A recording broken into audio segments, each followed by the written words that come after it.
راجہ شجاعت اور آپ دیکھ رہے ہیں راجہ شجاعت یوٹیوب چینل۔ پاکستان کے اندر اگر ہم پالیٹکس کی بات کریں تو پالیٹکس سے پاکستان کے اندر اس طرح ہو چکی ہے کہ آپ اس کو ارریلیونٹ سمجھیں، کیونکہ جو پیپل پاور ہے اس کو تو پاکستان کی اسٹیبلشمنٹ ماننے کے لیے تیار نہیں ہے۔ اور بدقسمتی یہ ہے کہ پاکستان کی اسٹیبلشمنٹ کے اندر جو یہ سمجھتے ہیں وہ جتنے بھی اسٹیبلشمنٹ کے لوگ ہیں ان کے مائنڈ میں یہ ہے کہ وہ پورے ملک کو یعنی 25 کروڑ لوگوں کو وہ اپنی خواہشات کے مطابق چلانا چاہتے ہیں، اور یہ پھر ان کو ڈیسائیڈ کرنا چاہیے تھا یا پاکستان کے اندر کوئی گرینڈ جرگہ بنے جس میں یہ سارے لوگ ڈیسائیڈ کریں کہ اگر حکومت انہوں نے ہی چلانی ہے، لوگوں کے اوپر ان کو ٹرسٹ نہیں ہے، تو پھر ساری ذمہ داری بھی انہی کو دے دیں۔ یہ بڑا سمارٹلی پلے کرتے ہیں کہ حکومت چلانے کے لیے اپنے کارندے جسے کہتے ہیں جن کی پبلک میں کوئی فوٹنگ نہیں ہوتی، کوئی پبلک کے اندر ان کی اپریسیشن نہیں ہوتی، ان کو لے کے آتے ہیں، اور پبلک جو ہے ان کے جو مسائل ہیں وہ ان کے حل کرنے کے لیے کسی کو کوئی انٹرسٹ نہیں ہوتی۔ آپ سوچیں نا کہ جو لوگ الیکشن ہار کے ابھی بیٹھے ہوئے ہیں اسمبلیوں کے اندر اور ان کو جتایا ہوا ہے انہوں نے سسٹم والوں نے، تو وہ کیوں پبلک کی فکر کریں گے؟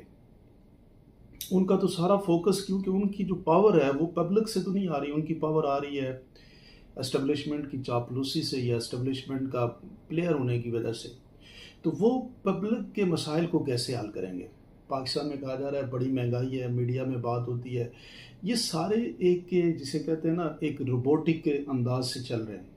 روٹ کاز جو ہے اس کی طرف ان میں سے کسی کی کوئی توجہ نہیں ہے، اور نہ وہاں پہ کسی کو جانے کی اجازت ہے۔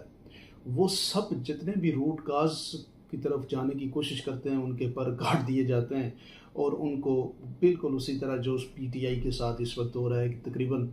10,000 پاکستانیوں کو جو صرف نعرے لگاتے تھے، عمران خان زندہ باد کے نعرے لگاتے تھے، اور ایک اپنا پولیٹیکل جسے کہتے ہیں وہ اپنی پولیٹیکل سوچ رکھتے تھے، ان سب کو انہوں نے کیا کیا کہ انہوں نے پکڑ کے ان کو گرفتار کر دیا۔ یعنی ڈیموکریسی میں تو ڈفرینس آف اوپینین جو ہے وہ اسی کی ساری ویلیو ہوتی ہے، اور یہاں پہ اب انہوں نے بڑا سمارٹلی پلے کیا۔ پہلے یہ سارے جتنے بھی 1988 سے لے کے دیکھیں تو یہ پچھلے جو 25-30 سال ہیں، ان سالوں میں انہوں نے دو جماعتوں کو لوگوں کو یہ پڑھایا اور انفارمیشنز دی کہ یہ دونوں چور ہیں، اور آج ایک ایماندار آدمی کے سامنے اپنی سروائیول کے لیے انہوں نے کیا کر دیا کہ وہ اپنا بنایا ہوا نیریٹو جو ہے وہ ختم کر دیا۔ آپ دیکھیں نواز شریف کی پہلی گورنمنٹ کرپشن پہ ختم ہوئی، بینظیر کی پہلی گورنمنٹ دوسری گورنمنٹ کرپشن کے ختم ہوئی، زرداری صاحب کو مسٹر 10%، پھر زرداری سسٹم، اور پتہ نہیں کیا کچھ آپ نے دیکھا ہوگا پچھلی دفعہ جو والیومز کی بات ہوتی تھی، اور جس میں ڈاکٹر عاصم جیسے پتہ نہیں کون سے وہ طارق مجید یا کوئی اس طرح کے جو نام تھے وہ سارے اب بیک گراؤنڈ پہ چلے گئے۔ کیوں؟ یہ سسٹم جو ہے وہ ان کی سپورٹ میں آ گیا،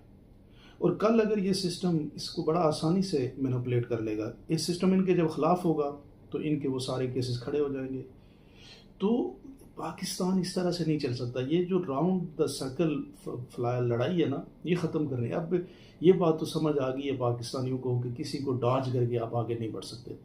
پولیٹیکل پارٹیز کی حیثیت بھی سامنے آ گئی ہے، اور سسٹم والوں کی حیثیت بھی سامنے آ گئی ہے۔ پہلے وہ بلیسنگ اینڈ ڈسگائز پہ چلتے تھے، پاکستان میں انفارمیشن نہیں تھی۔ اب پاکستان میں بدقسمتی ان کی یہ ہے کہ پاکستان کے اندر 10 سے 15 کروڑ لوگ جو ہے وہ شعور رکھتے ہیں، وہ انفارمیشن رکھتے ہیں، وہ موبائل یوزر ہیں، اور ان کا پرابلم یہ ہے کہ ان کو ٹک ٹاک ویڈیو سے بھی مسئلہ ہے، اور ساتھ ہی ساتھ ٹویٹ کے اندر ٹویٹ لکھنے سے بھی مسئلہ ہے، اور یہ سمجھتے ہیں کہ آنکھیں بند کرنے سے مسئلے حل ہو جائیں گے۔ تو اب اس سارے پروسیس کے اندر جو پاکستان کے اندر جو نو گو ایریا ہے، اسٹیبلشمنٹ کے اوپر گفتگو نہ ہونا، اس کو اب موضوع سخن بنا دیا گیا ہے، اور اس میں جو امپورٹنٹ کردار ہے وہ پاکستان کے بزنس مین کا ہے، پاکستان کے پولیٹیشنز کا ہے، پاکستان کے ججز کا ہے، پاکستان کی اسٹیبلشمنٹ اور ایکس سروس مین کا ہے۔ یہ سب بیٹھ کے جب تک اس ملک کے حوالے سے ڈیسیژن نہیں کریں گے تو پھر بڑا ہی مشکل ہے۔ پاکستان کی مستقبل، پاکستان کے 25 کروڑ لوگوں کے مستقبل کی جو بات ہے، پاکستان کے اندر اکنامک فیلئر کی جو بات ہے، ایون کہ آپ دیکھیں اب یہ حالت ہو چکی ہے کہ ان کے اگینسٹ پاکستانی جو ہے وہ ہر جگہ پہ کھڑے ہیں۔ کہیں پہ یہ اچھا کام بھی کریں گے لوگ نہیں مانیں گے. تو وہ جو کانفیڈنس بلڈنگ کا پرابلم ہے وہ جب تک ڈیولپ نہیں ہوتا لوگوں کو اپنے ملک کے اندر دوبارہ سے امید نہیں جاگتی،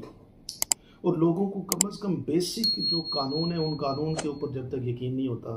ملک کے مستقبل کے حوالے سے، یا یہ جو موجودہ لوگ ہیں ان لوگوں کے مستقبل بھی ڈارک ہوگا. تو اب یہ 5 سال کی پلاننگ یا 3 سال کی پلاننگ سے نکل کے ملک کو ہمیں لانگ ٹرم پلاننگ پر ڈالنا ہوگا، اور لانگ ٹرم پلاننگ کے لیے رول آف دا گیم طے کرنے. رول آف دا گیم کون طے کرے گا؟ پاکستان کی عوام، پولیٹیکل پارٹیز جو جیسی بھی ہیں، نمائندہ جماعتیں ہیں. پاکستان کے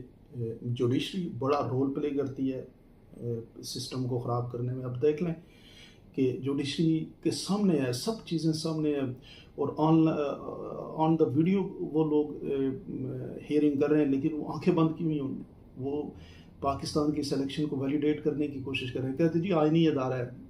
الیکشن کمیشن، جو مرضی وہ کرے. اس طرح نہیں ہوتا. آئینی ادارے پہ آپ ایک ایسے شخص کو بٹھا دیں جو غیر آئینی کام کرتا رہے، اور آپ آئینی ادارے کے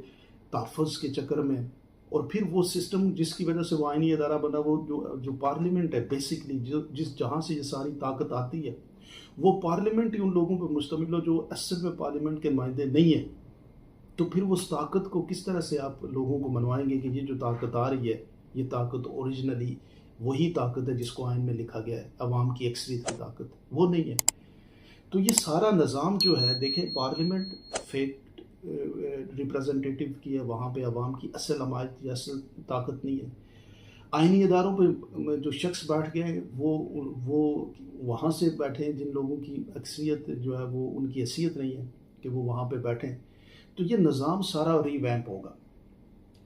اور اسٹیبلشمنٹ کو اب اس بات کو سمجھنا پڑے گا کہ ہمیں یہ فوکس کرنا چاہیے کہ ہم ملک کو گریٹ کیسے بنائیں. ہم ایک دوسرے کو نیچا نہ دکھائیں، پولیٹیکل پارٹیز کو، لیڈرشپ کو نیچا نہ دکھائیں، عوام کو نیچا نہ دکھائیں، بلکہ ہمارا پلان یہ ہونا چاہیے کہ 2040 تک ہم جس طرح دنیا یا آپ کے نیبر ملک جو ہے وہ 2047 کا ایک ویژن بنا کے چل رہے ہیں، آپ بھی چلیں. آپ بھی پاکستان کے اندر ڈیولپمنٹ کریں، پاکستان کے اندر شہروں کو ڈیولپ کریں، پاکستان کے اندر لائف سٹائل کو بہتر کریں، پاکستان کے اندر جسٹس سسٹم کو بہتر کریں، پاکستان کے اندر بزنس اپارچونیٹیز کو انکریز کریں، تاکہ یہ ملک آگے بڑھ سکے، 25 کروڑ لوگوں کے اندر کوئی امید پیدا ہو سکے. آپ لوگ کیا سمجھتے ہیں؟ ضرور مجھے کمنٹ سیکشن میں بتائیے گا.